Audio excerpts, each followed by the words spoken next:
Hi learners, welcome to this session where we are going to revise Physics Paper 1 2024, the Nakuru North Subcounty Joint Mock 2024. We are going to start by looking at question number 1. A body in circular motion moving at constant speed is said to be accelerating. Explain this. Remember learners, when a body is moving in a constant motion, now and then we are experiencing changes in direction. The changes in direction results to the instantaneous changes in velocities. That results into the body being said to be accelerating. So we simply say,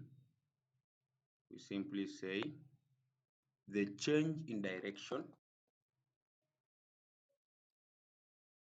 the change in direction, the change in direction, the change in direction changes the instantaneous, changes the instantaneous, the instantaneous, it changes the instant, the instant, the instantaneous, it changes the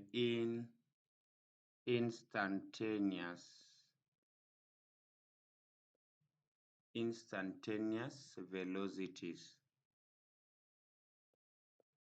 Now learners, once we have the instantaneous changes in velocities, it will result into the body being said to be accelerating.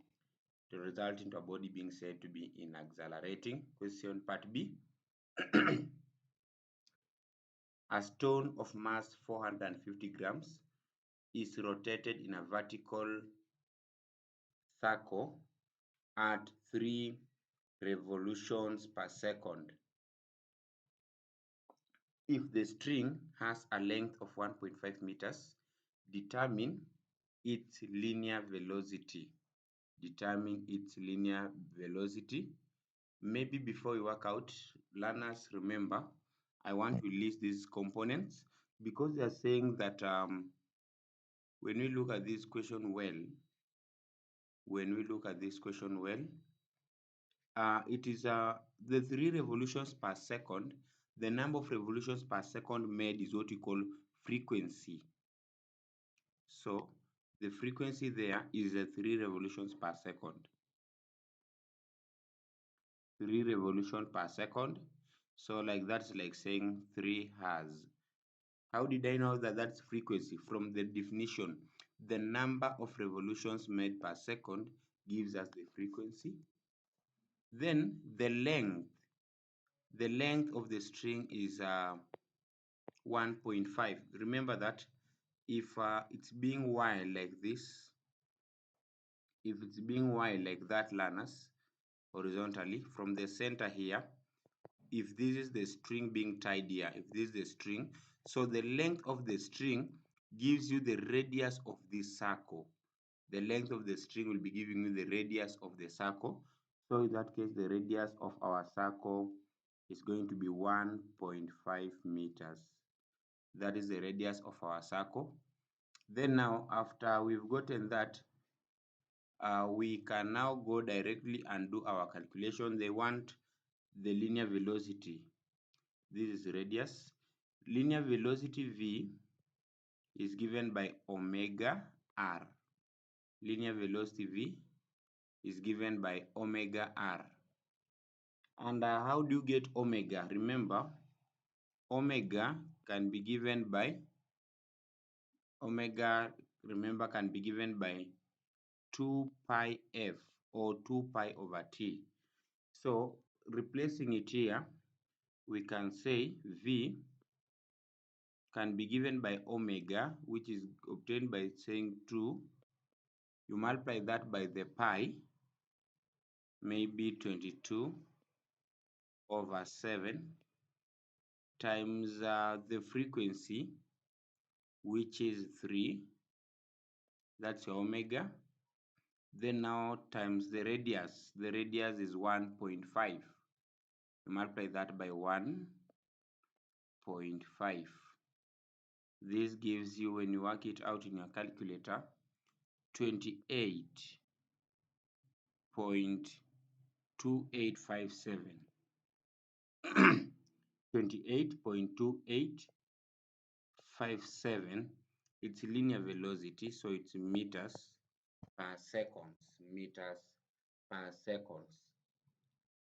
Meters per seconds. We proceed.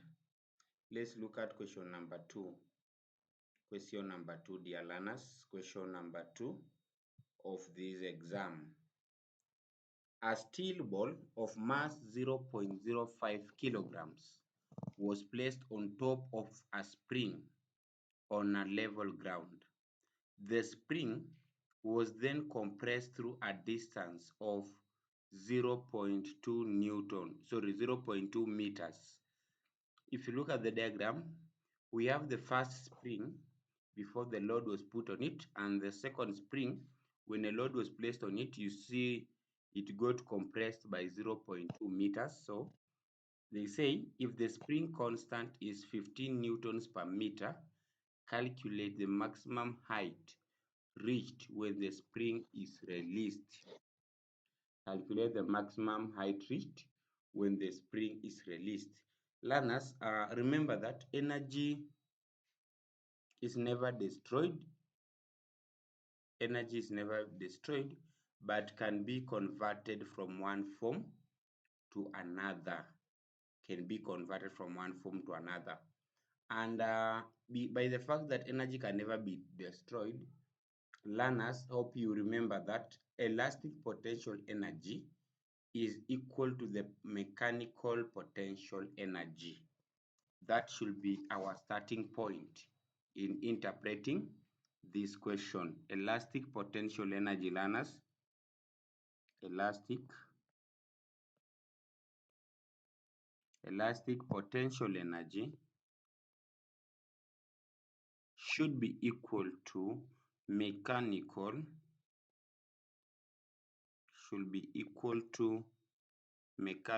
potential energy. Learners, when you talk about elastic potential energy, that is given by a half mv squared. A half mv squared should be equal to mechanical potential energy, which is given by mgh.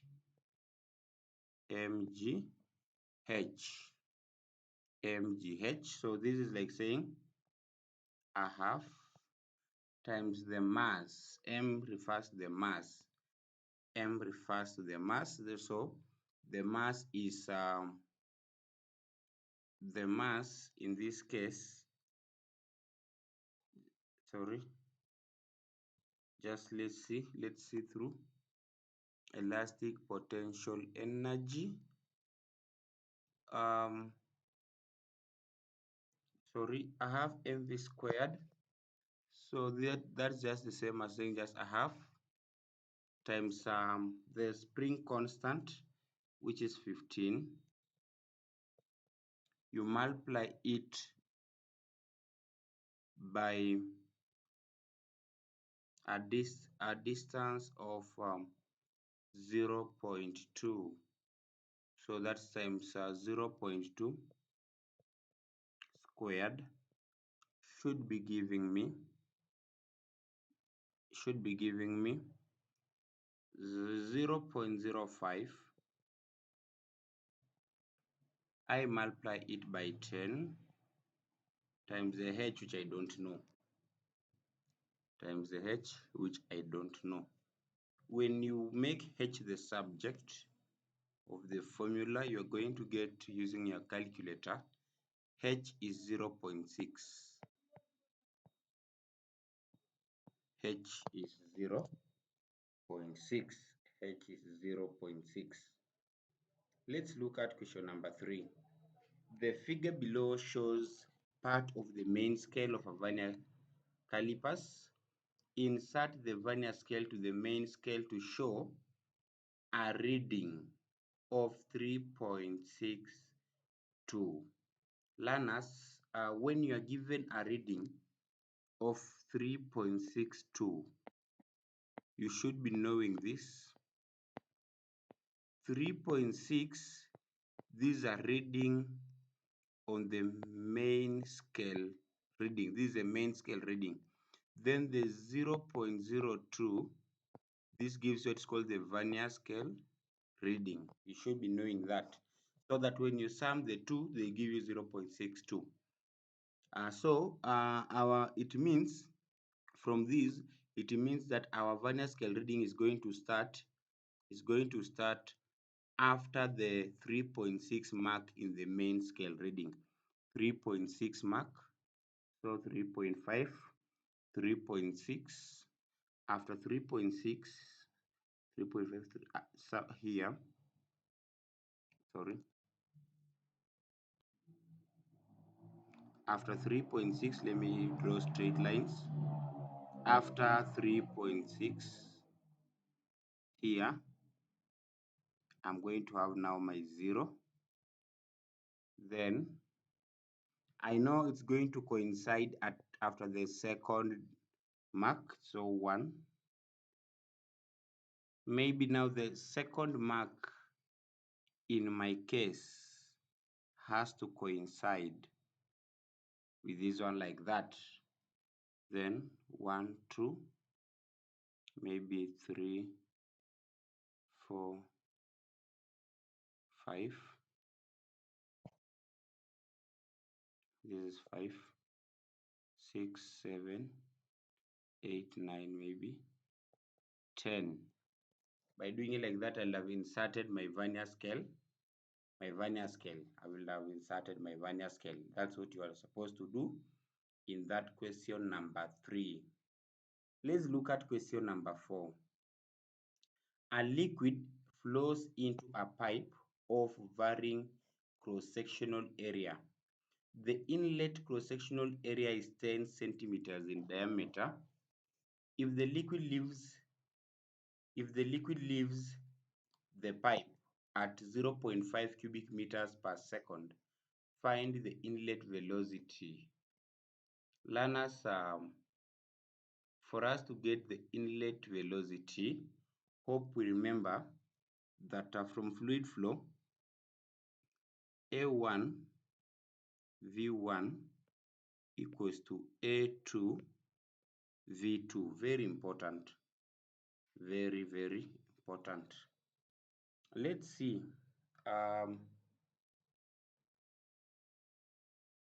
Let's see how we are going to answer that.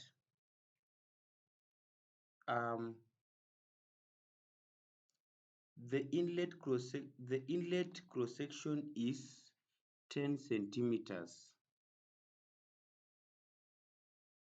So in diameter. So if that is remember that it's a cross section, it is circular. Its area is given by pi r squared. Remember that area is normally given by pi r squared. So that's like saying 22/7 times, if the diameter is 10, so the radius is going to be 5 squared. I multiply it by its velocity at that point. It should give me area 2 times velocity 2, which is, how do you get volume? Volume is simply given by area times velocity in this case. So if you have this as the volume flux, so that should be equals to 0.5, making V1 the subject of the formula is going now to be 0.5 divided by 22/7 times 25. 2 over 7 times 25. Let's see what are we going to get. Let's see. But also remember, as we are doing this will be 5 over 100 squared, because you should work with SI units. So this is instead of stock of it like this, let me make it clear so that I don't mix up the units. So this is like saying 0.05 squared. Yes, like that. When you key in with the help of our calculators, learners, what are we getting? Yes, I'm getting, when you key in, I'm getting 63.65. 63.65. Its velocity, therefore the unit is meters per second. Meters per second. I'm done with that. Explain the reason why a dropping dust battle, sorry, explain the reason why a dropping dust particle in a steel room does not trace a straight vertical path. It does not trace a straight vertical path. Remember, it's just a dust particle. And the room is still, okay?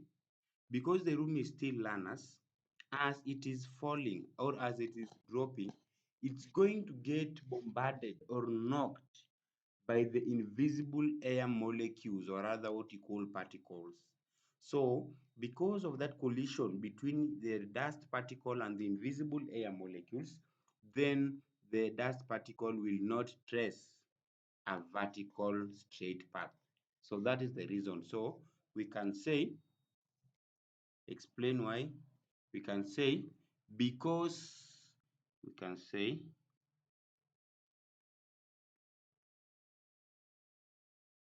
because it is continuously, it is continuously, it is continuously knocked. These are the terms we use. If you cannot talk of the word knocked, you can talk of the word hit or bombarded.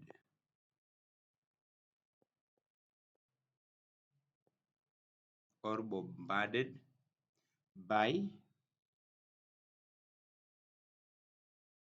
the invisible, by the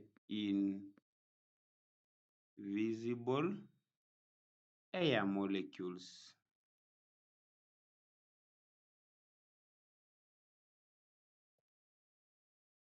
By the invisible air molecules. Remember from Brownian motion that these air molecules are always in constant random motion. So because they'll be colliding with the dust particle, then that dust particle will not be able to trace a straight vertical path. Question number 6. Question number 6. Sketch a velocity time graph for an object thrown vertically upwards until it gets back to its initial position. We are a velocity time graph. Let's sketch our velocity time graph. I'll use my ruler to give a sketch. I'll use my ruler to give my sketch. I'll use my ruler to give my sketch like this.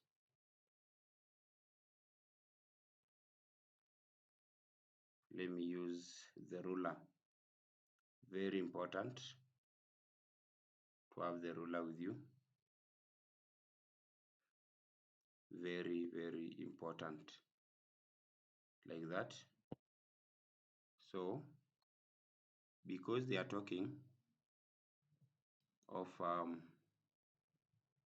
velocity time graph. It means my y-axis is time. Time SI unit is always in seconds. Then this other side, the y-axis should be velocity, that is in meters per second. Velocity. This side should be velocity in meters per second. After that, what will be the nature? Remember that this is the origin 0. Because it's a velocity time graph, it's being thrown vertically upwards. Once you throw it, it's going to start at a very high speed, goes up, and as it's going up, the speed will tend.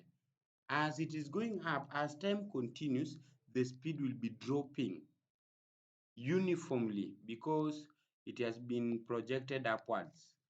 So its graph will be a straight line like this. It will be a straight line like that. So that is the nature of our graph. Yeah, it began at a very high speed at the top, then began dropping slowly until it went towards the negative side. Let's see question number 7. Let's see question number 7. In the figure below, YouTube contains two immiscible liquids, P and Q. If the density of Q is 900 kg per cubic meter and that of P is 1200 kg per cubic meter, calculate the height. Learners, here we are going to apply Pascal's principle. Pascal's principle that the pressure applied at one point of a fluid is equally transmitted to all other parts of the fluid. Now, what do I mean? Pressure at limb 1. Maybe let me say, maybe before that, pressure at Q should be equal to pressure at P. But how do you get pressure? Pressure is given by H1 rho H rho G. So it means H1 rho 1G should be equal to H2 rho 2G. The G and the G will cancel because they are the same. So the formula we are going to use should be H1 rho 1 should be equals to H2 rho 2. Remember the G cancels because it's equal. Now our H1 is going to be H. Let me say the height in arm Q is the H1 times the density at that point at Q. The density is 900. The density is 900. This should be equals to H2 only on arm Q on the limb P. Our height, remember that from here to here is 3, meaning also from here to here is 3. At that point, pressure is balancing, but what is bringing the difference is from here to here, which is now 9 minus 3, which is 6. So that height too is going to be 6 over 100, which is 0.06 times the density at P. The density at P, we've been told, is 1200. So to get my H, I'm simply going to say it's now 0.06 times 1200 over 900. When you work out, learners, you're going to get H as 0.08 meters. Can talk of it as 0.08 meters, or someone can talk of it as 8 centimeters. Still it's the same because they've not restricted you.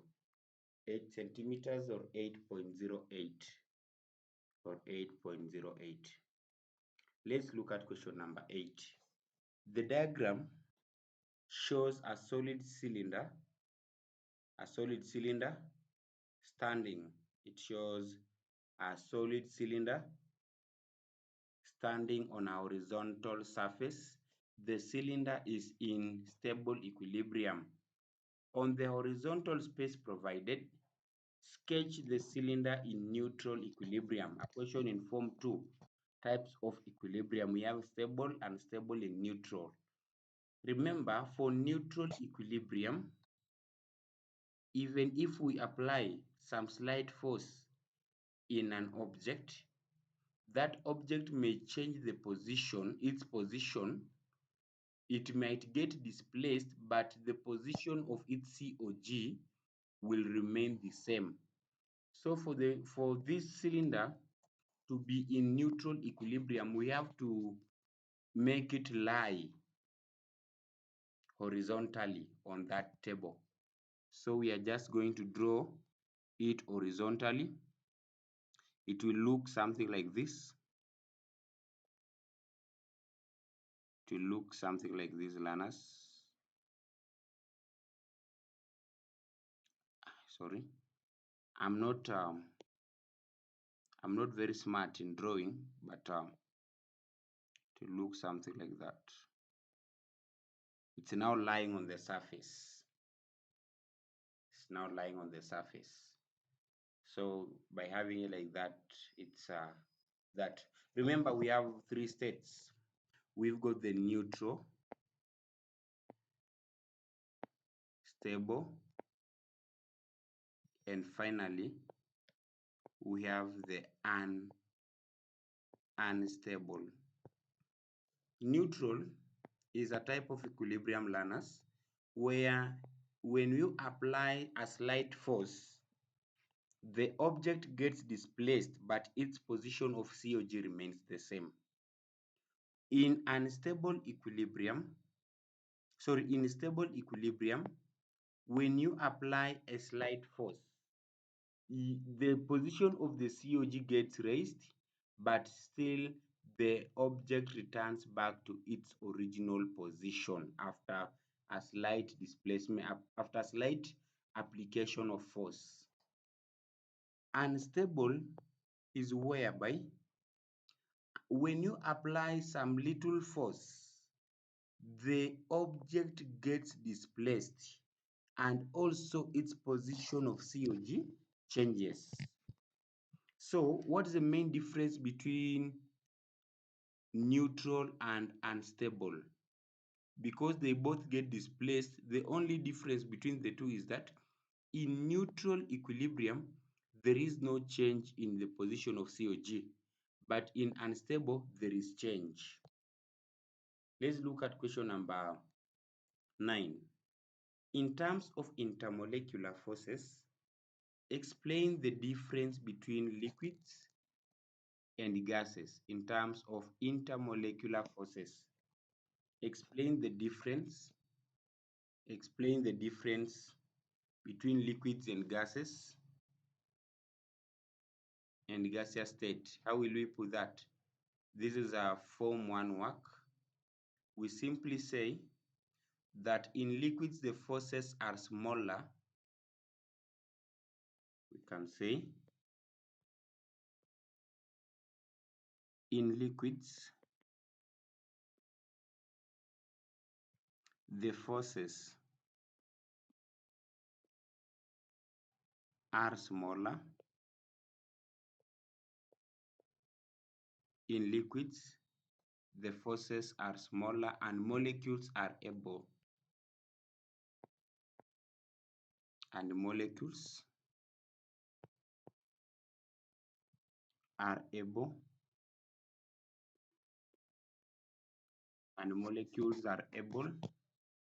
to roll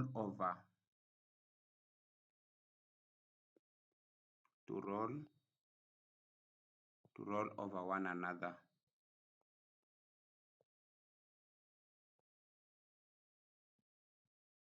While in the gaseous state, while in the gaseous state, while in the gaseous state, while in the gaseous state, while in the gaseous state, what happens? While in the gaseous state, while in the gaseous state, you need to give the comparison. While in the gaseous state, you need to give the comparison. You need to give the comparison. Remember, when you are distinguishing, you use compare. You compare the two and give contrasting statements. So you say, while in gaseous state, the molecules are free to move. The molecules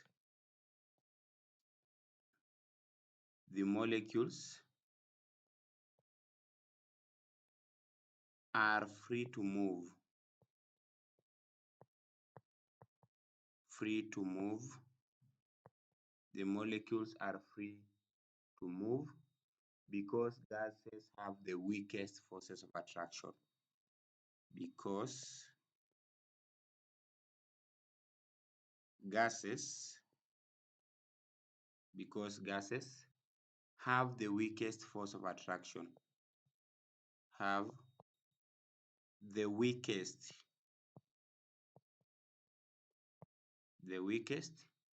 force of attraction.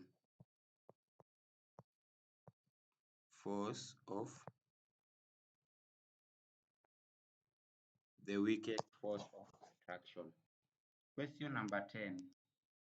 State and explain why it will be advisable to use hollow bricks in place of normal buildings. In place of normal building stones in countries which experience winter. Why is it advisable to use hollow bricks? Remember, learners, that hollow bricks simply mean those bricks have air inside them. Now, and also remember that air is a poor conductor of heat.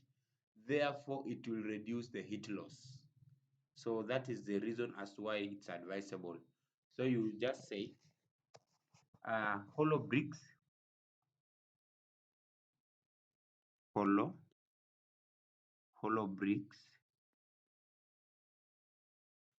bricks contain air in them,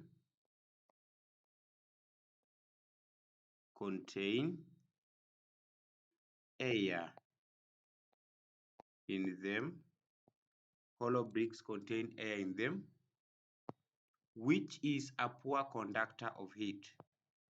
You know that air is a poor conductor of heat, which is a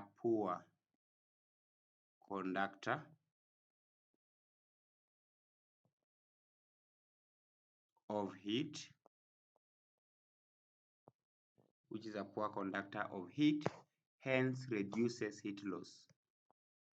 Hence reduces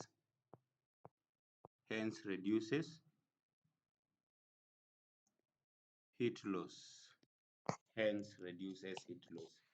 Hollow bricks contain air in them, and the air being a poor conductor of heat, it reduces heat loss. Because remember, learners, in those winter places, it's too cold, right? So we don't expect to lose a lot of heat. At least a house should contain some heat inside due to the coldness of the place. Sketch on the axis a graph of mass per unit volume against temperature. Learners, this examiner is trying to test if we literally understand what is the meaning of the word mass per unit volume. That is simply density, because density is given by mass over volume. So density is the mass per unit volume of a substance. So simply they are asking us, we plot a graph of density against temperature. Density against temperature. Let's plot, and there are few things we need to know when we are doing the plotting. What is it that you need to put into consideration? What is it that you need to put into consideration? Let me just draw, let me give it some spacing. This is how your graph might look like. I'm drawing the axis. I'm drawing the axis, learners. I'm drawing the axis.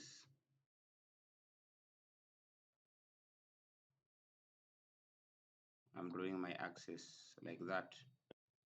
After I'm done with my axis, because they are saying mass per unit volume, that should be on your y-axis, mass per unit volume. So here you say mass per unit volume,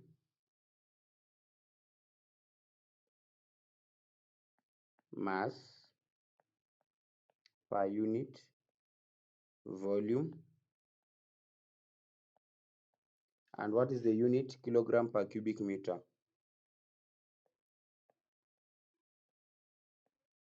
Kilogram per cubic meter, because that one should be mass per unit volume. Then your x-axis should be temperature, and the temperature is from the in degrees Celsius. Here you're going to have temperature.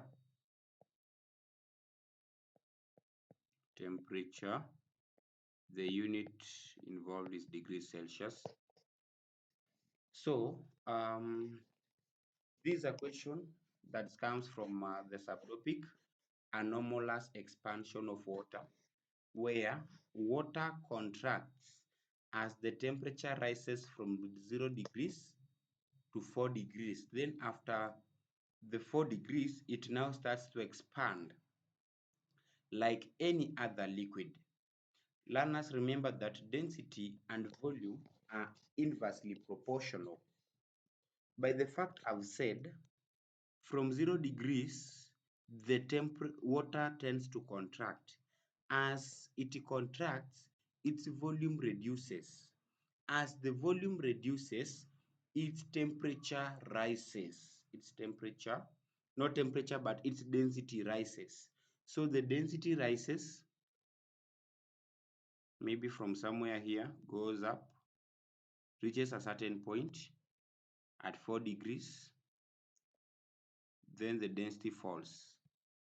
But you need to show me that this maximum point reached is 4 degrees Celsius.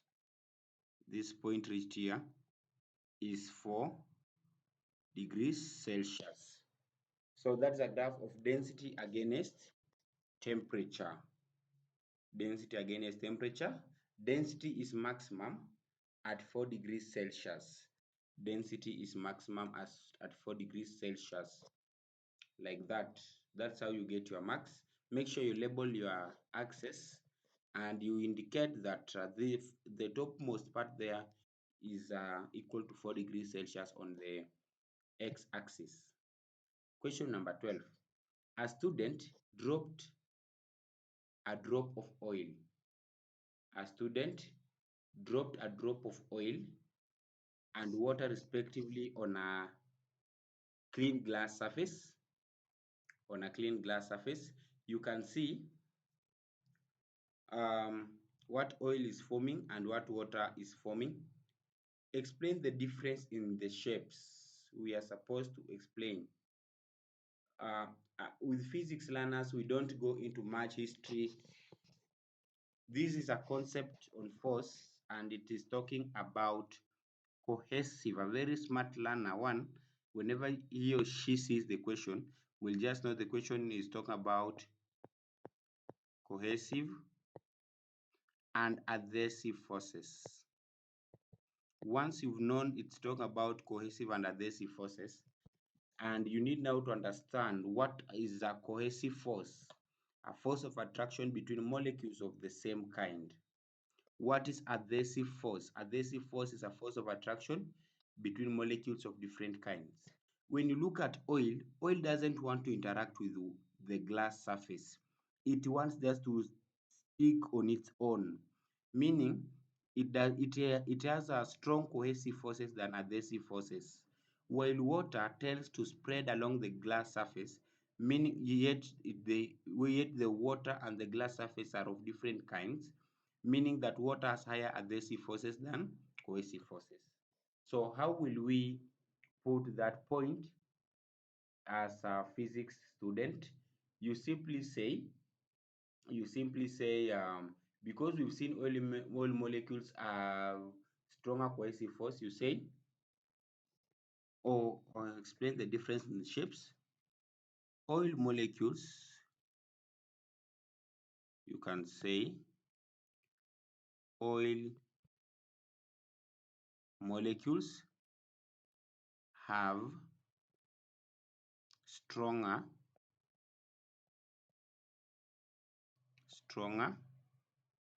cohesive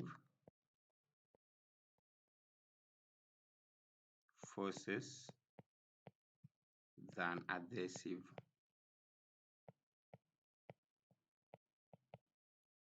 Oil molecules have stronger cohesive forces than adhesive forces,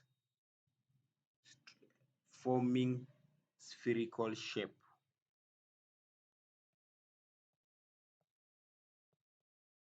Forming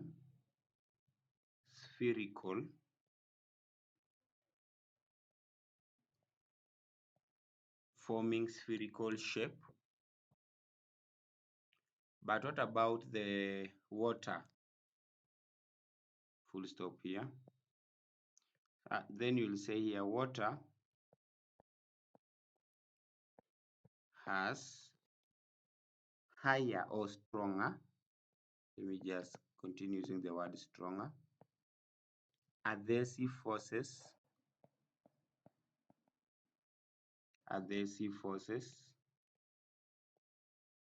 than cohesive.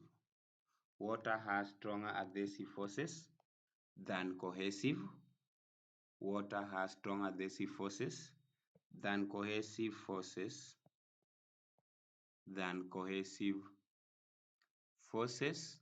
thus spreading on the glass. Thus spreading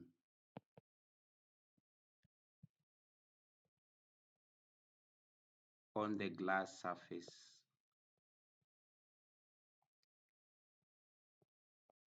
As simple as that, learners. As simple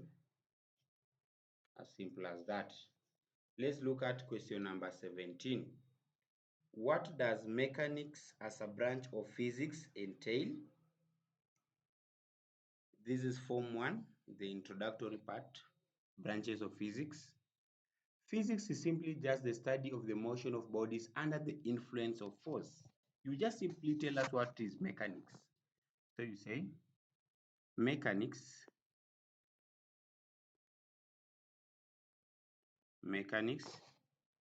is the study of motion of bodies. Is the study of motion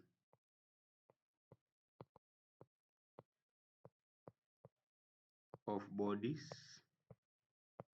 The study of motion of bodies under the influence of force. Under the influence.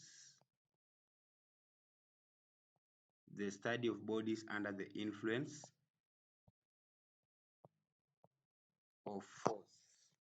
That is what is meant by mechanics as a branch of physics, dear learners. That marks the end of section 1, and already we have 25 marks.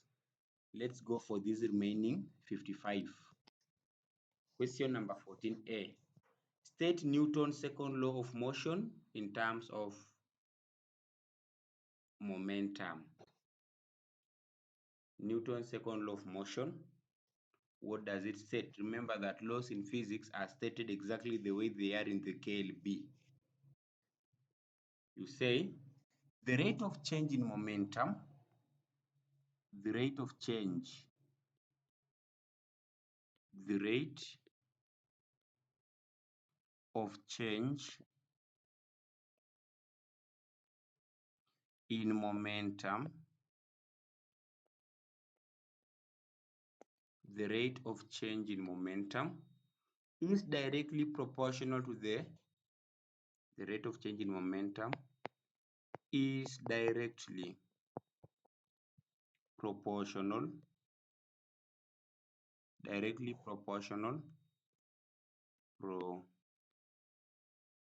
proportional to the external resultant force, to the external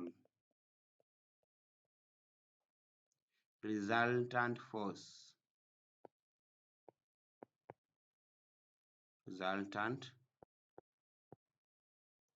resultant force, and takes place in the direction of force, and takes place in the direction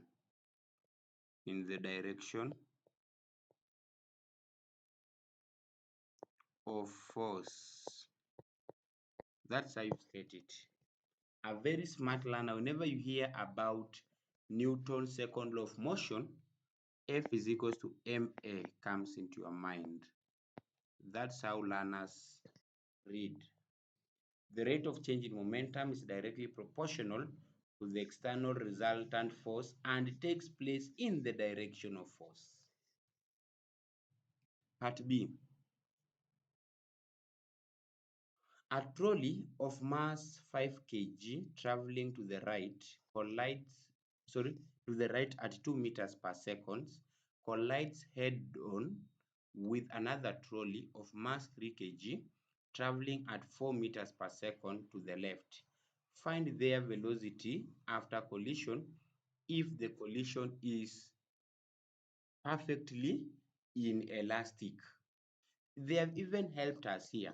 When they tell you that the collision is perfectly inelastic, what is inelastic collision? Is a type of collision whereby after collision, the two bodies stick together and move with a common velocity. Whenever you see in inelastic collision, they must have moved with a common velocity. How do we calculate uh, momentum before collision? Should be equals to momentum after collision. That's what you know. And how do you get momentum? Mass times velocity. So to work out this question, we know m1v1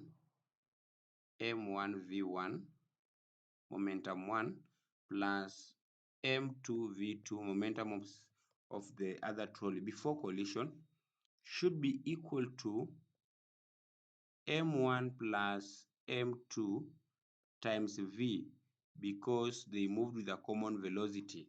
How did I know that? It's a perfect inelastic collision. So working it out, let's see.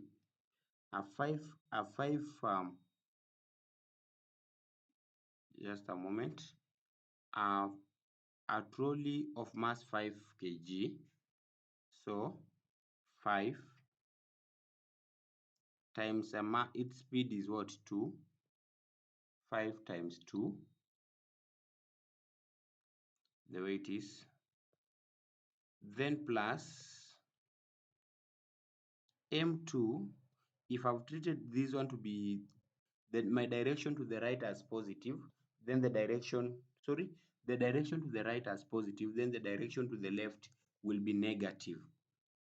M2, what is M2?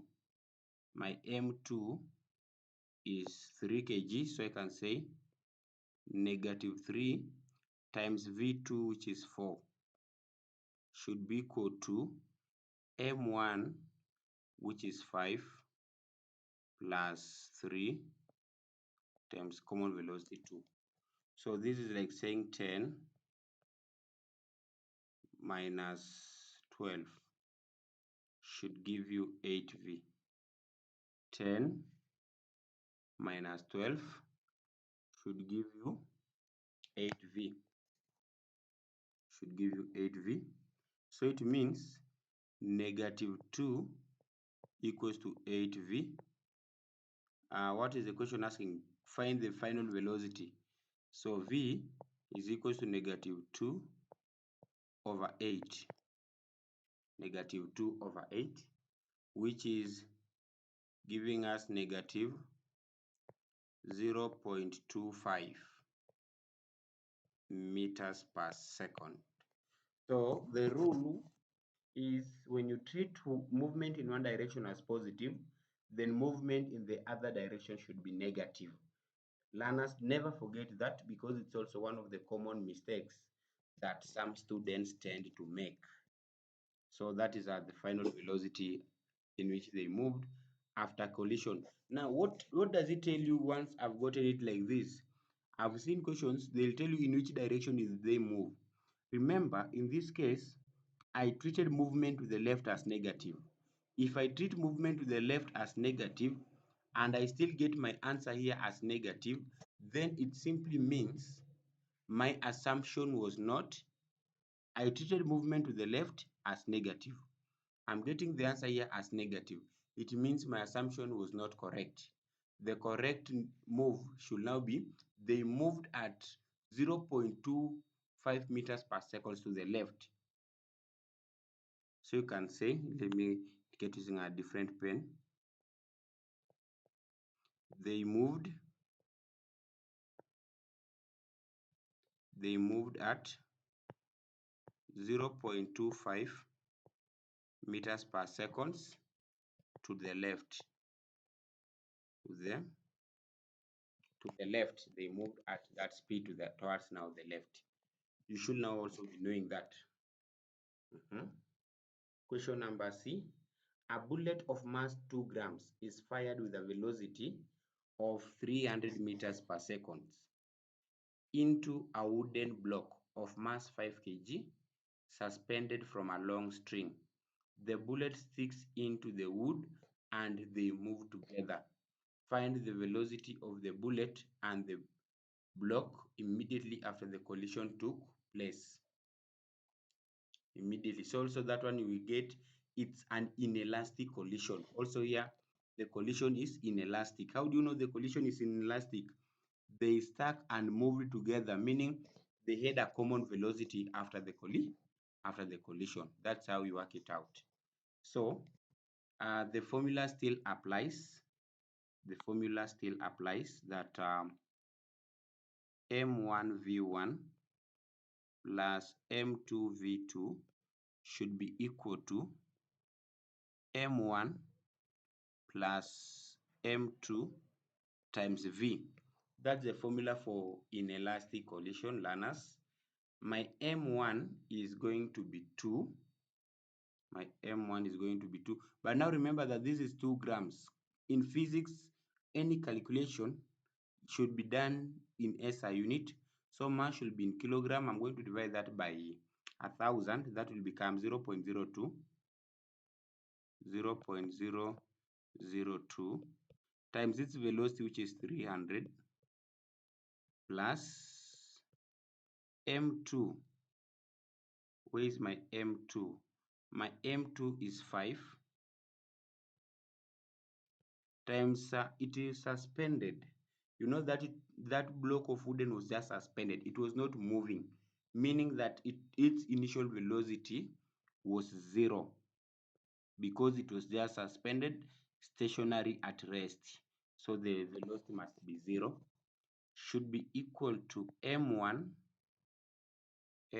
which is 0.002 plus m2, which is 5. Multiply that by the common velocity v. Multiply that by the common velocity v. Once you have it like that, remember that any number multiplied by a 0 is a 0. Any number multiplied by a 0 is a 0. So let's use our calculators in multiply. We have 0.002 times 300. What are we getting?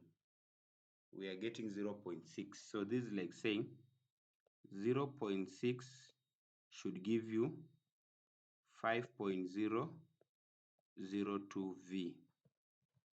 If that is the case, then it means V is given by 0.6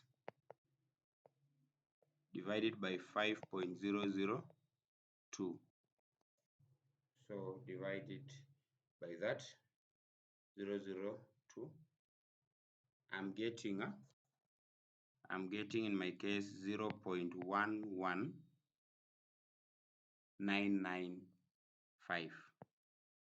99 maybe 52. Velocity, so it's meters per second. Meters per second. That is what we were to do and get right there. Let's look at question part C. They calculate the height to which both swing upwards while they were stuck. Calculate the height in which they swung. Remember that energy is never lost but can be converted from one form to another.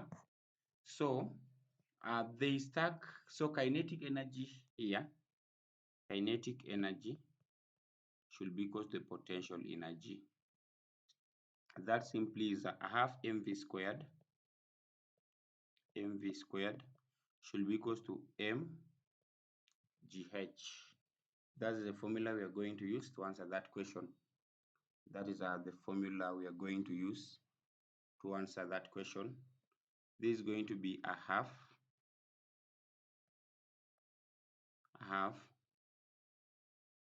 times m now should be the total, which is the total mass, which is 5 plus 0.02.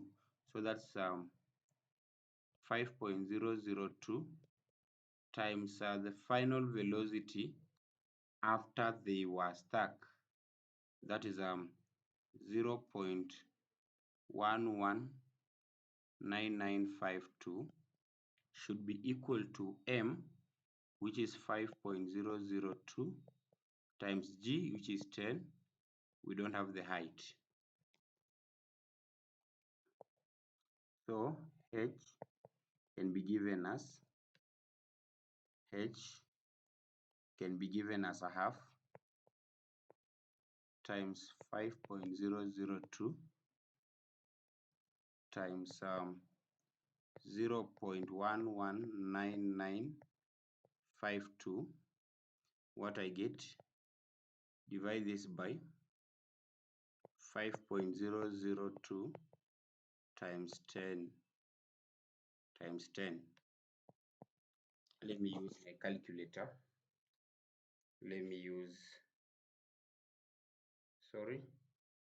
This should be a half mv squared. This should be squared here from the formula. That should be a half mv squared. Let's use our calculators. Make sure you have a calculator in my physics sessions. So that's a half times 5.002 times 0.119952 squared. Then what I get there, I'm going to divide 5.002 times 10. I'm getting 0.000719424. It is height, so this is in meters. That is meters. That's what that's the maximum height to went. Let's look at question 15.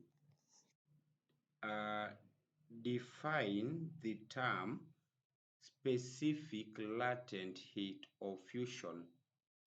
How do you define specific latent heat of fusion? This is basically the quantity of heat required to change the state of a unit mass of a substance from solid to liquid without changing temperature. So, the quantity of heat required.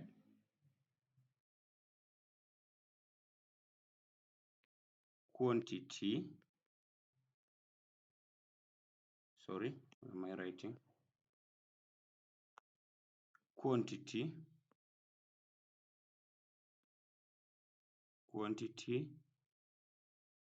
of heat required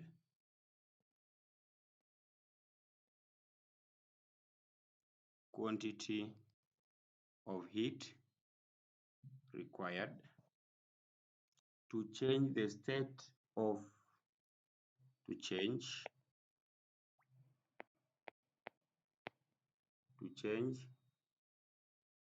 the state of a unit, the state of a unit mass of a substance, a unit mass of a substance, a unit mass of a substance, a unit mass of a substance from solid to liquid without changing temperature, from solid to liquid without change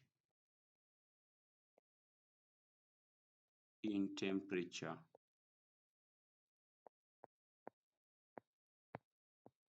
Without change in temperature, the quantity of heat required to change the state of a unit mass of a substance from solid to liquid without changing temperature. That's what we call specific latent heat of fusion. I want to stress on this. What is the difference between specific latent heat of fusion and latent heat of fusion? When you are defining specific latent heat of fusion, you must talk of a unit mass of a substance in your definition for you to be correct. Because you must be specific, and we are specific by talking of a unit mass. Roman 2, 300 grams of ice at 0 degrees Celsius is dropped into a copper calorimeter containing warm water of mass 60 grams at 60 degrees Celsius. It's observed that only 80% of the ice melted. Take heat capacity of water to be 4,200 joules per kilogram per Kelvin and the heat capacity of copper calorimeter to be 400 joules per Kelvin. Part A, determine the final temperature of the mixture. Determine the final temperature of the mixture. How do you determine this? Learners, remember, we are melting, 300 grams of ice at 100 degrees Celsius is dropped into a copper calorimeter. This is ice. It's ice, therefore it is in solid state. It is now dropped into a copper calorimeter containing warm water at 60 degrees Celsius. It's observed that only 80% of the ice melted. Then determine the final temperature. So the final temperature here, learners, still is going to be 0 degrees Celsius. The temperature required to change a unit mass of a substance from solid to liquid without change in temperature is what is called, so that energy is what's called the latent heat of fusion. So there's no change in temperature. We are only changing the state from solid to liquid. From solid to liquid. Let's look at part B. Determine the heat lost by the calorimeter. Heat lost by the calorimeter. Heat lost by calorimeter, because we've been given the heat capacity and we have its mass. Then you know that heat lost Q Heat loss, which is denoted by Q, is equals to heat capacity, capital C, times change in temperature, delta theta. So my capital C is 400 times change in temperature from 60 degrees to 0 degrees. So the change in temperature is 60. So this becomes 24,000. And because it is heat, then the unit should be joules. The unit should be joules. Determine the heat lost by the warm water. Heat lost by the warm water. Heat lost by the warm water. Water, we have its specific capacity. So to get the heat lost, which is Q, to get the heat lost, Q is mass of water, specific heat capacity of water, then times the temperature difference. So from the equation, what is the mass of water? We are being told that mass, it contained warm water of mass 60. So that is 60. I'm going to divide it by 1,000 to convert it to kilogram, times the specific capacity of water, which is 4,200. 4,200 times the temperature difference, which is 60. Would you get? That one should give you, when you key in your calculator, 150. So that one should give you 15,120 joules. 15,120 joules. So that is the heat lost by the warm water. Determine the specific latent heat of fusion of ice. Learners, this one is a simple one. Remember, here we are melting the ice. We had ice at 0 degrees. It's dropped into a copper calorimeter containing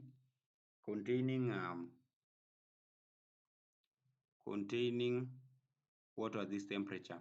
So heat lost by water plus heat lost by the calorimeter should be equal to the heat gained by the ice.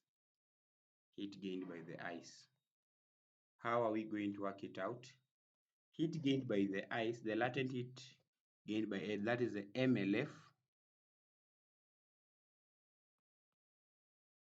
The latent heat of fusion gained by the ice should be given by, that one should be given by the heat lost by the calorimeter, and the heat lost by warm water. MLF is equals to, remember that maybe before that, let me just say like this, heat lost, for the sake of others, I can say heat gained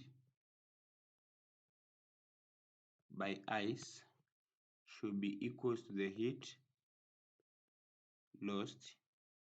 Here I'm talking about by water and calorimeter.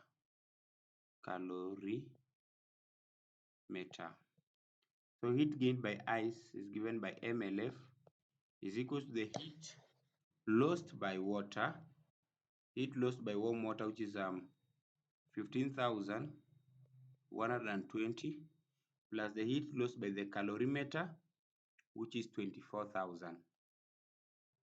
24,000, which is 24,000. Now, when you do that summation, when you do the summation, maybe allow I just create some big space here. like that. Then let me use a different ink. So what is the mass of the ice? The ice we had it at a mass of 60. Ice we had it at a mass of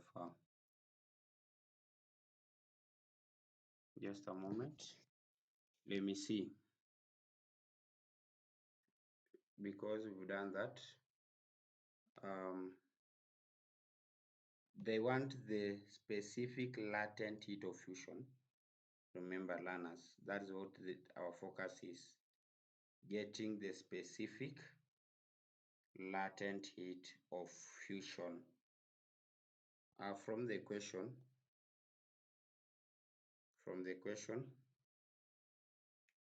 we can see the mass was 300, sorry. So that is 300.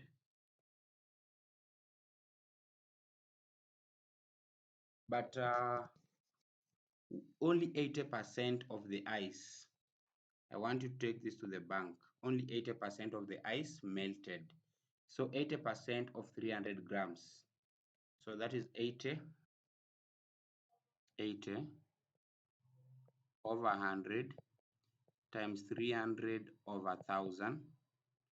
That's the mass that melted, times now my LF, because it is MLF, should be equal to, what do you get in the summation here on the right hand side? We are going to get 39,120. 39,120. Now, if I want to get LF, which is the specific latent heat of fusion, this is like saying 39,120 divided by, when you simplify that, that's like saying 0.8 times 0.3. So when you work it out, what are you going to get? 163,000. It is specific latent heat of fusion, so the unit is joules per kilogram. Joules per kilogram. That's what you are supposed to do in that case. Question number E. Question number E of the same. It is observed that if the temperature of warm water used was 80%, then all the ice would have melted. What would be the final temperature of the mixture? To get the final temperature of the mixture, you know that heat gained by the melting ice, which is given by MLF, maybe before that, yeah, heat gained by the melting ice plus the heat gained by the melted ice, MC delta theta, should be equal to the heat lost by the calorimeter, which is given by heat capacity of calorimeter times the temperature difference, plus the heat lost by water, which is MC delta theta. Heat lost by melted ice heat gained by melted ice plus the heat gained by the melting ice should be equal to the heat lost by the calorimeter plus the heat lost by water. That is what we need to know. So because we don't know the final temperature, I can just say let the final temperature be T. So here it is going to be M. My M is going to be 300 over 1000 times LF, which you got at the top, 163,000 plus M, which is 300 over 1000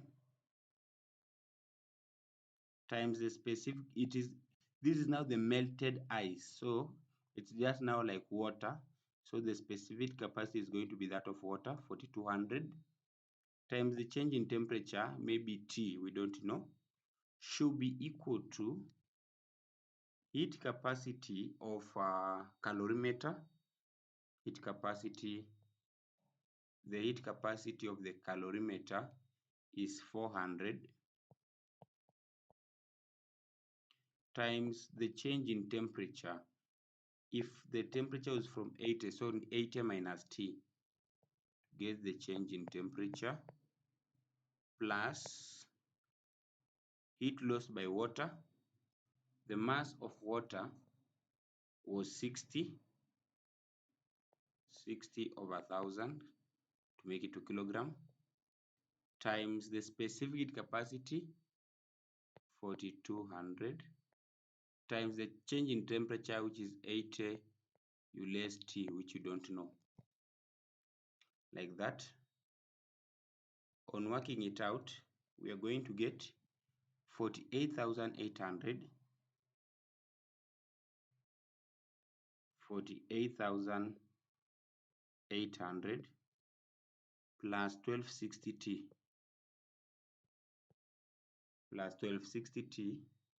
should be equal to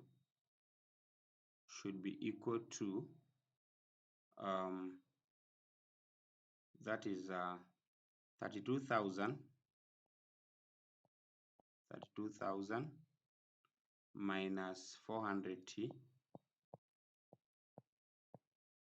plus 20,160 minus 252T, like that. So this is going to be this is now going to be, when we do collection of like terms, I want to move all those with the T's on the left hand side, such that I'm going to have 1260T plus 400T plus 252T should be equal to, then the other should come to the right hand side, that is 32,000 plus 20,160. Now you minus 48,800. That is going to give you 33. That is going to give you 1912T being equal to 3360. So T is going to give us 1.757 degrees Celsius. So that is it. That was the final temperature. For you to get that question correct, question 16, draw a single pulley arrangement with a velocity ratio of 2. That one is very simple. A velocity ratio of 2. A pulley with a velocity ratio of 2. It's not difficult. It's not difficult, learners. Let me show you how you can easily have a pulley with a velocity ratio of 2. Now we'll have a pulley with a velocity ratio of 2. The velocity ratio of 2.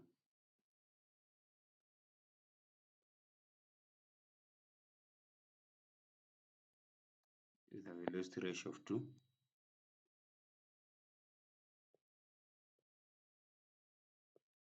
I'm drawing for you a pulley with a velocity ratio of 2.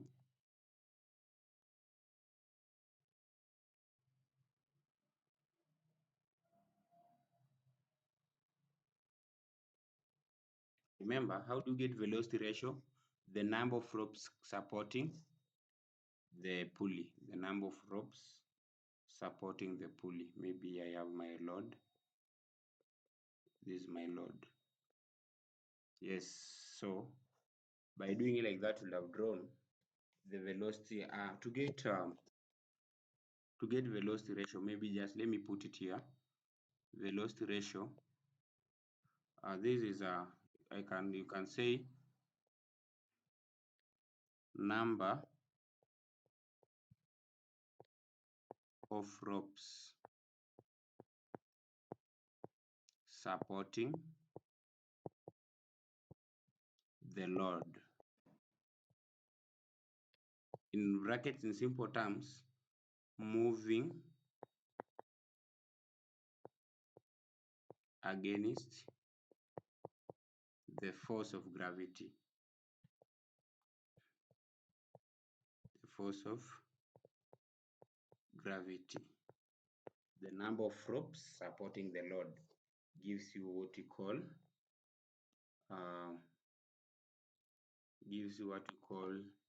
the velocity ratio. The velocity ratio. We are done with that. Let's look at question number B. The figure below shows a wheel and an axle being used to raise a load of weight, a load W, by applying an effort F. The radius of the larger wheel is capital R and that of a smaller wheel is small letter r. State that the velocity ratio of this machine is given by R over R. I want we derive that. Allow I answer this question on this side. Even it's not so difficult.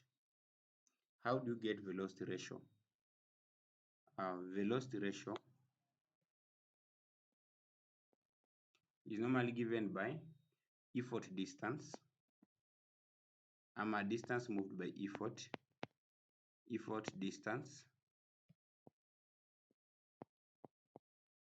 divided by load distance.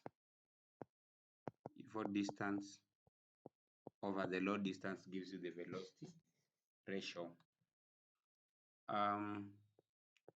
If you look at it very well, the effort is moving through the bigger R, and when you look at the wheel, it has a radius of capital letter R and it's circular. So the distance moved once is the circumference, which is given by 2 pi R. 2 pi R over the distance moved by the load. The load is moving through this smaller distance whose radius is a small letter r, and as the load makes a revolution, this one also makes another revolution, which is like saying 2 pi r. 2 pi r. Now when you have it like that, you know that the 2 pi and the 2 pi cancel. You're going to remain with r being equals to r. That's what they wanted we verify. That's what they wanted we verify in that question. That's what we wanted to verify. Let's look at question number Roman 2. Given that r is equals to 5 centimeters,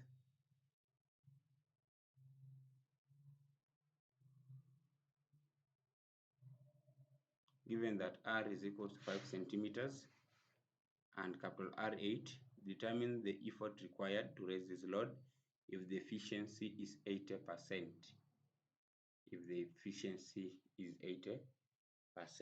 How do you get velocity ratio first? Velocity ratio is given by capital R over small letter r. Capital R is 8 over 5. That is the velocity ratio. That's 1.6. That's our velocity ratio of that system. It's used to lift a load of 20 newtons if this is the efficiency. How do you calculate efficiency? How do you get efficiency? Efficiency is equals to mechanical advantage over velocity ratio times 100% times 100%. Um, knowing that, we now need to work it out.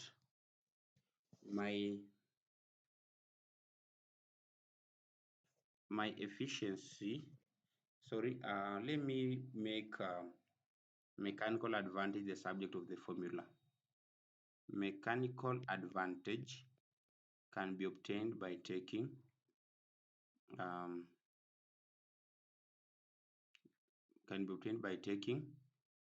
efficiency n, can be obtained by taking efficiency times velocity ratio divided by 100. What is the efficiency? Efficiency is 80 times 1.6 divided by 100. 80 times 1.6, you divide that by 100. Let's see from our calculators. What are we going to get? 1.28. So we are getting mechanical advantage is 1.28. But we know that mechanical advantage is given by load over effort. So it should be 1.28 here. No, just 1.8. 1.28 should be equal to the load, which is 20 over E. Now that's the effort they want. E can be given by 20 over 1.28.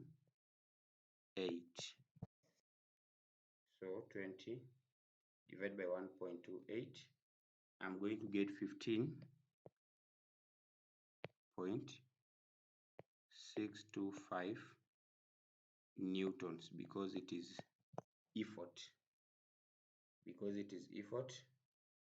That's how you work it out. Learners. It is something very simple. It is observed that the efficiency of the machines increases when it is used to lift large loads. Give a reason for this. Why does efficiency increase when we use it to lift large loads? Remember that when the load is large, the effect of friction and weight of the moving parts is negligible. So, because we have a very large load, there is no effect of friction and weight of the moving parts. So that's why it's negligible. So you say, when the load is large, when the load is large,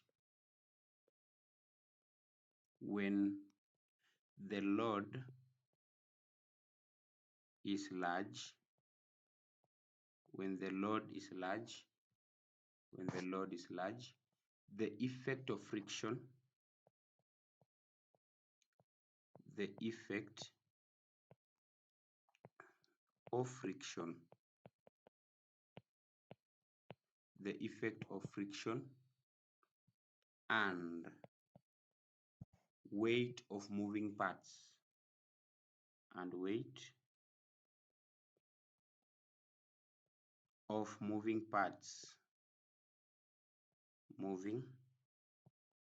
parts is negligible.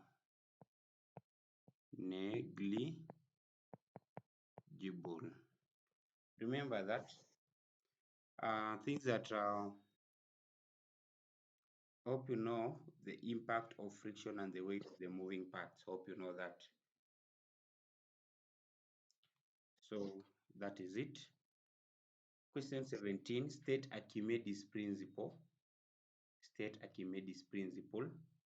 When a body is partially or totally immersed in a fluid, it experiences an upthrust that is equal to the weight of the fluid displaced. That is Archimedes principle.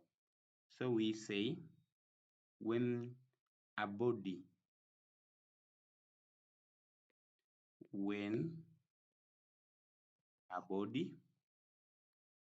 is partially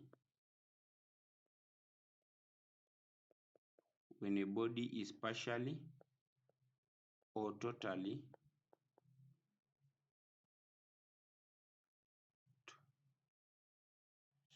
how do I write this totally? When a body is partially or totally immersed in a fluid,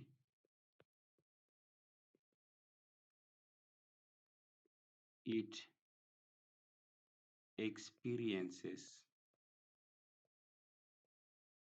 an upthrust. It experiences an upthrust.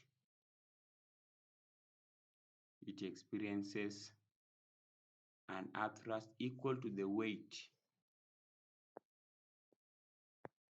Equal to the weight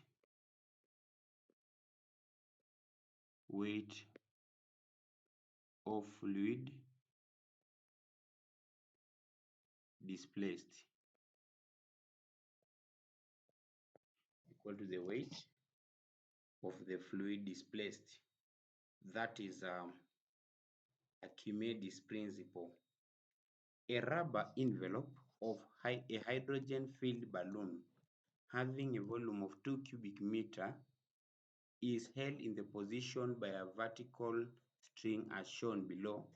You can see we have a balloon. Inside it we have hydrogen gas. It's being held by a string.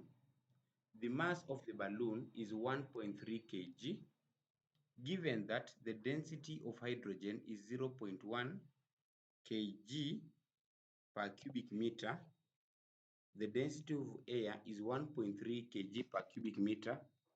Find the total weight of the balloon.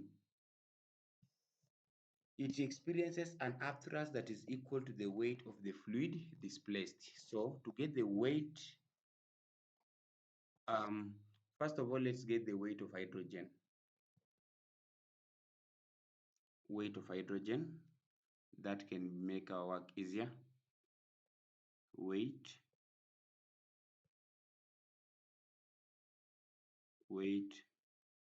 of hydrogen. Hydrogen is given by V rho G. Weight of hydrogen is given by V rho G. Not yes, that is what is the volume of the gas inside it? 2. So that is 2 times the density of hydrogen, 0.1, times the gas times the gravity, 10. So that is 2 newtons. 2 newtons. That is the weight of hydrogen. 2 newtons. After we've gotten that, you know that they want the total weight of the balloon and the gas. So we can simply say now total weight. To get now our total weight, you take the weight of the gas, which is 2 newtons, plus the weight of the balloon. Remember the balloon has a mass of 1.3. So you multiply that by 10 because weight is given by mass times gravity. That becomes 13. 13 plus 2, that becomes 15 newtons. 15 newtons. So what you need to know that the total weight here is equal to the weight of the gas, that's the hydrogen gas, plus the weight of the balloon. So giving you 15 newtons. The upthrust. Now, if the weight of the total weight of the balloon is 15 newtons, then upthrust should be equal to the weight of the air displaced based on Archimedes principle. You should know that upthrust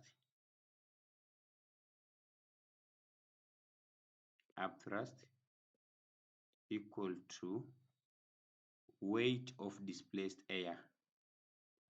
It equals to the weight of displaced air is equals to the weight of the displaced air.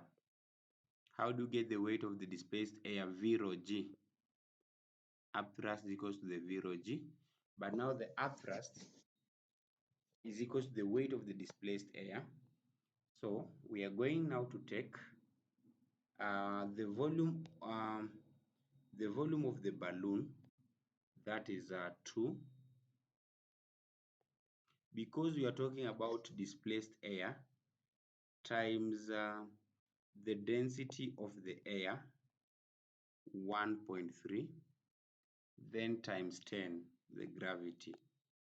This gives you 26 newtons as the upthrust. So you see in that case, upthrust has become more than the total weight. That's why that balloon can go up, because the upthrust is 26 while the total weight is 15. So that's why we see it going up. The tension in the string. Tension in the string. The string tends to pull it down. The total weight also pulls it down. The upthrust takes it up. So how do you get the tension? Let's see from the formula. Forces acting downwards, I have tension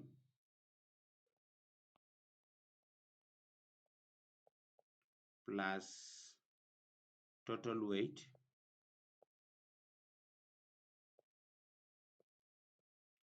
should be equal to the upthrust.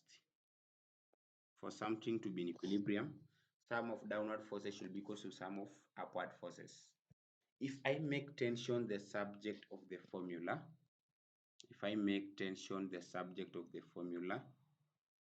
what am I now going to get?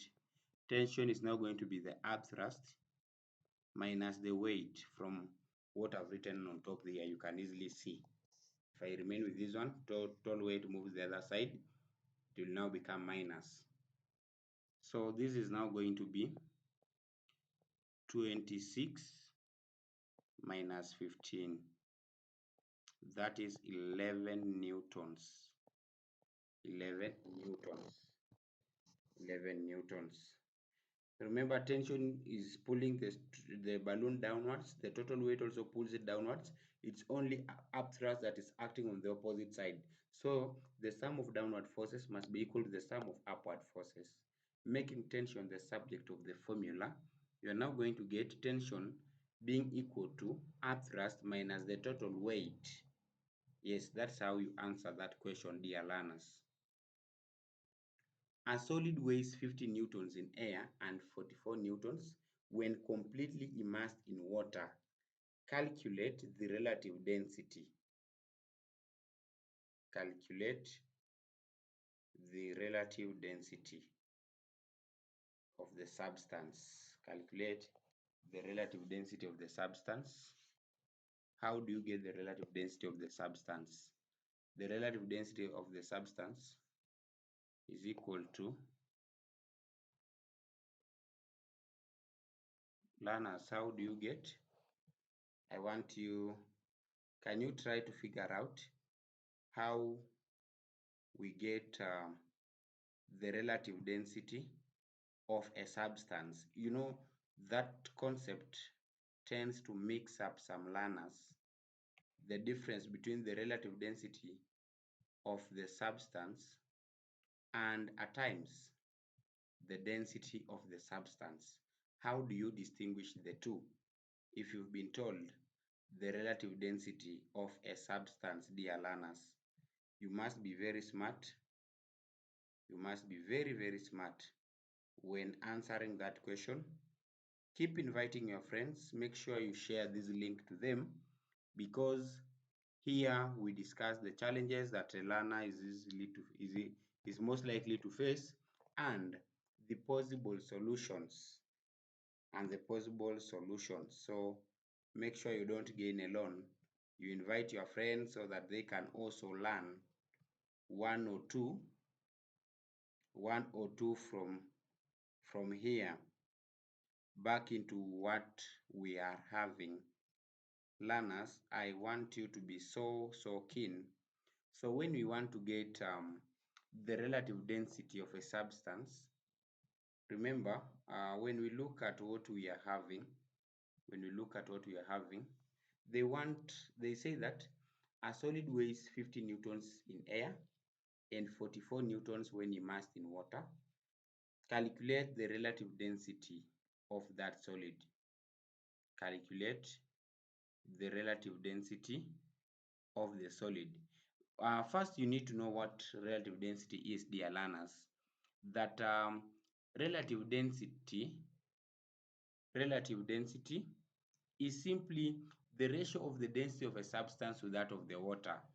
When you talk of it being that the ratio of the density of the substance over the density of water, so it means you can calculate relative density by taking density of a substance divided by the density of water. Now, what does it mean also?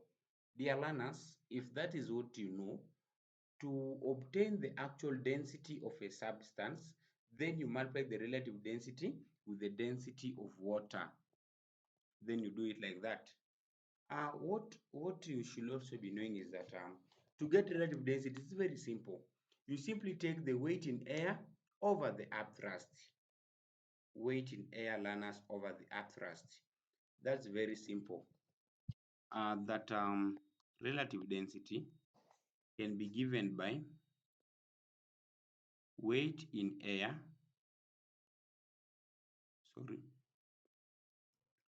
weight in air over the upthrust. What is my weight in air? My weight in air is 50. Over upthrust. Upthrust is weight in air minus weight in water. 50 minus 44. So this is like saying 50 divided by 6. What do you get? With the help of our calculators, let's go back to our calculators and get it. Let's go back to our calculators and get it. So that is now 50 divided by 6, 8.33.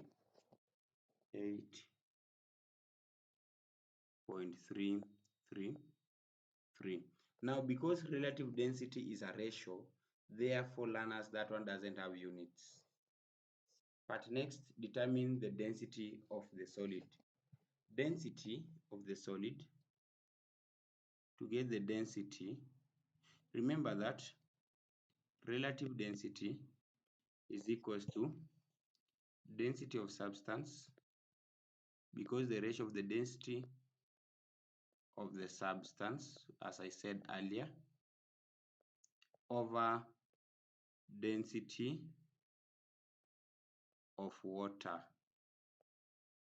That means to get the density of a substance, density of the solid, or rather our substance now, density of our solid, we are going to take the relative density times the density of water. So the relative density we've gotten is 8.333 times the density of water. The density of water is normally 1,000 kilogram per cubic meter, unless otherwise. So this is going to be 800 sorry, 8,333. It is density, so this one is now kilogram per cubic meter. Kilogram per cubic meter. Kilogram per cubic meter. That's what you are to do to get that question correct. To get that question correct, dear learners, that's what is required of you. Let's get to the last part, the last question, that is two identical containers A and B. Two identical containers A and B are placed on a bench. Container A filled with oxygen gas and container B filled with hydrogen gas, such that the two gases have equal masses. If the containers are maintained at the same temperature, state with a reason the container which the pressure is higher.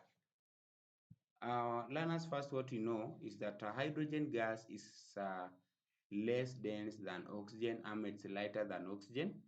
Now, because it's normally lighter than oxygen, we expect it to move faster, meaning that its molecules will be colliding more with the walls of the container than compared to water, sorry, compared to oxygen, hence having higher temperatures. So A is filled with oxygen and B is filled with hydrogen. Which container will have higher pressure? It's container B, the one with hydrogen. So you say hydrogen, explanation here we can say hydrogen is less dense stroke lighter than oxygen, less dense stroke lighter than oxygen, hence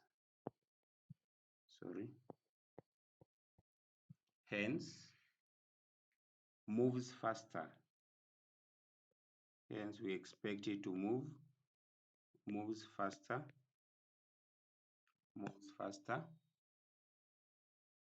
comma, its molecules collide more. Its molecules collides. Its molecules collides more with the walls of the container. With the walls of the container. With the walls of the container. With the walls of the container. Hence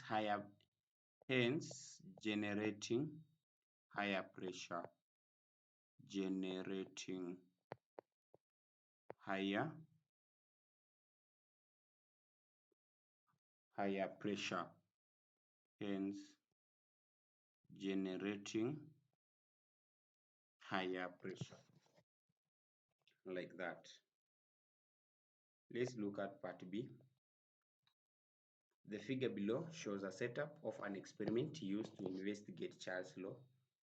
We have the index, the thermometer, the water, we have Z, we have X. Name the parts labeled X and Z. Let's observe keenly. When you look at X, that is the millimeter scale. X is the millimeter scale because that one is pointing to the scale, and that scale is normally in millimeters. So this one is the millimeter scale. Millimeter scale. Then Z, that is the dry air. Z is basically the dry air that is being trapped by the index.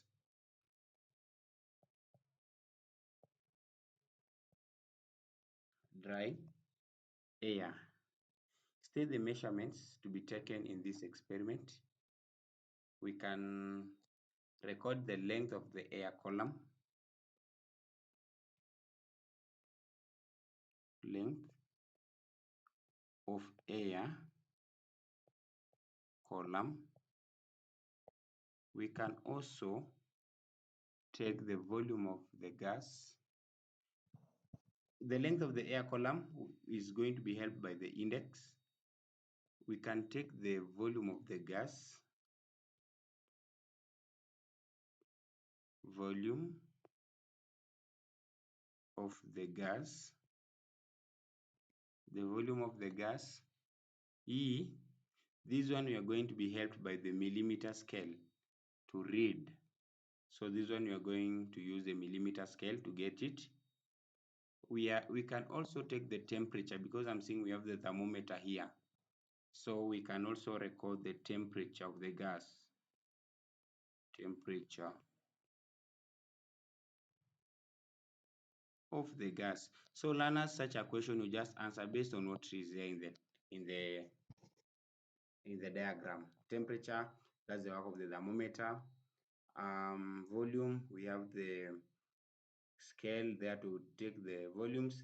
Length of the air column, that is the work of that index. Roman 3, explain how the readings taken in Roman 2 above may be used to verify Charles's law. So after taking those readings, what happens, learners, is that we are going to plot a graph. That is because it's Charles's law, we are going to plot a graph of volume against absolute temperature. Then from it, we are going to observe the nature of the graph. If it's a straight line, then that means that volume and temperature are directly proportional. So explain how the readings taken can be used.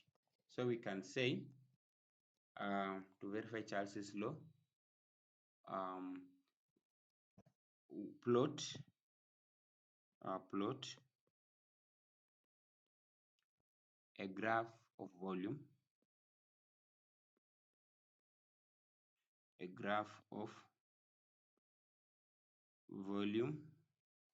against absolute temperature.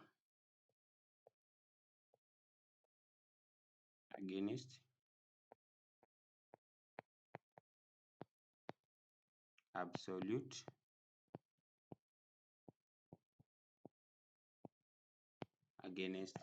temperature.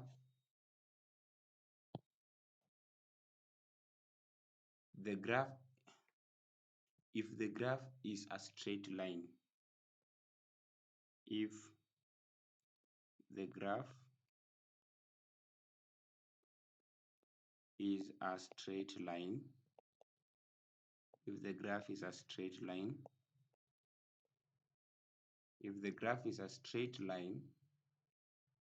this is proportionate change. So we can say that this shows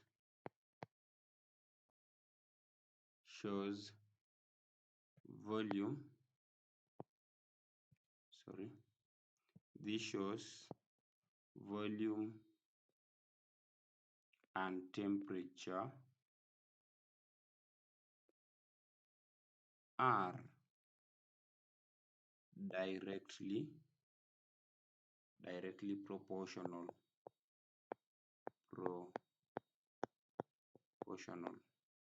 This shows that volume and temperature are directly proportional. State the two uses of mercury index. One, to trap the fixed mass of a gas.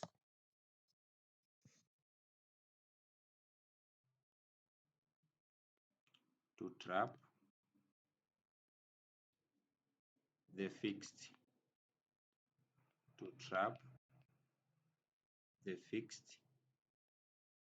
mass of a gas that is being investigated.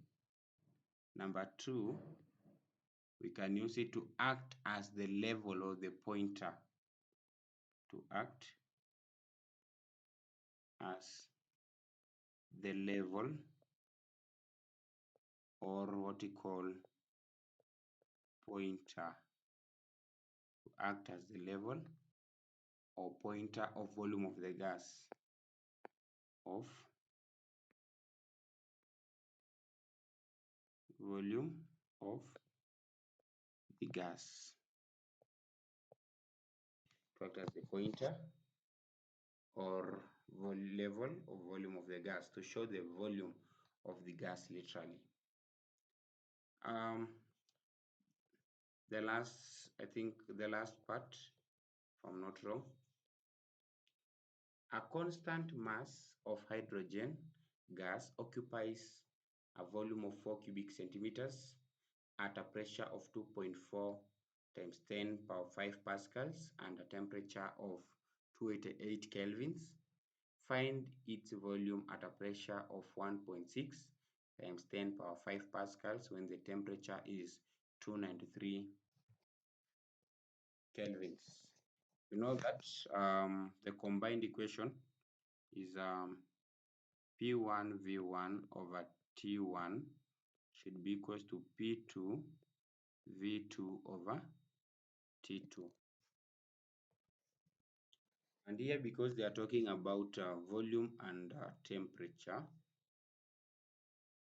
this one, and temperature, this one has combined all the three quantities. So we are going to use this formula the way it is. And as we are using it, I'd want, okay, this one we can just use it the way it is. So this can be, what's the pressure there? 2.4 times 10 power 5 times the volume, which is 4 cubic centimeters, over the temperature at that point, 288. This one should be equal to the pressure 2, which is 1.6 times 10 power 5 times the volume there, which we don't know, over temperature, which is 293 K.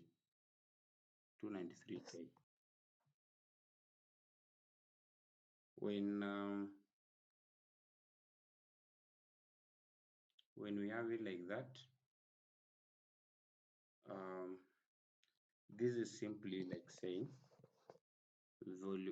for us to get this volume 2, we are going to take 2.5, sorry, this should be 2.4 times 10 power 5 times 4 over 288 times the reciprocal here, 293 over 1.6 times 10 power 5. Yes, like that. So with the aid of our calculators, we are going to get 5.896, because the volume ya huku ilikuwa cubic centimeters, also this volume here should be in cubic centimeters. Learners, we've come to the end of that paper. It was a very good paper. You can see how interesting it was. Make sure you share the link with your friends so that they can also enjoy these services. If you have not subscribed to the channel, can you subscribe and hit the bell icon so that you keep getting updates whenever I make my posting. For any inquiries, our hotline number is 07 41 30 4311. Thank you for being part of this session. Let's meet up next time again. Goodbye for now.